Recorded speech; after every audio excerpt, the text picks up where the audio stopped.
السلام علیکم ورحمۃ اللہ وبرکاتہ۔ محترم ناظرین، کرناٹک کے شہر بنگلور کے معروف و مشہور عالم دین حضرت مولانا پی ایم مزمل صاحب رشادی، ناظم ادارہ منبع الرشاد و خلیفہ مولانا پیر ذوالفقار احمد نقشبندی کی کار تلنگانہ کے کاماریڈی ضلع میں حادثے کا شکار ہو گئی، جس میں ایک شخص جاں بحق ہو گئے ہیں۔ انا للہ و انا الیہ راجعون۔ جانکاری کے مطابق کار میں سوار مولانا پی ایم مزمل صاحب اور مولانا کے دیگر رفقا بھی معمولی زخمی ہوئے ہیں۔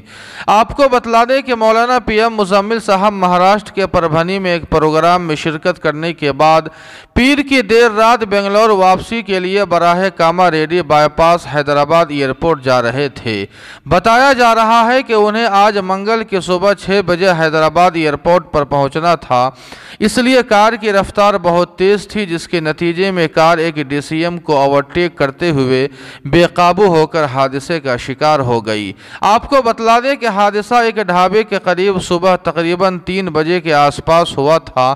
وہاں موجود افراد نے مولانا کو پہلے سرکاری ہاسپٹل کاماریڈی منتقل کیا، جہاں ابتدائی طبی امداد کے بعد مولانا کے علاوہ دیگر زخمیوں کو مہدی پٹنم حیدرآباد کے اولیو ہاسپٹل منتقل کیا گیا ہے۔ جانکاری کے مطابق کار میں ڈرائیور سمیت 5 افراد موجود تھے، جن میں مولانا کے ساتھ ہمیشہ رہنے والے رفیق سفر جناب ذبیح اللہ صاحب اس حادثے میں جاں بحق ہو گئے ہیں۔ انا للہ و انا الیہ راجعون۔ اللہ پاک مرحوم کی مغفرت فرما کر جنت الفردوس کا داخلہ نصیب فرمائے اور مولانا موصوف اور ان کے دیگر ساتھیوں کو صحت کاملہ عاجلہ مستمرہ اور دائمہ عطا فرمائے۔ آمین ثم آمین یا رب العالمین۔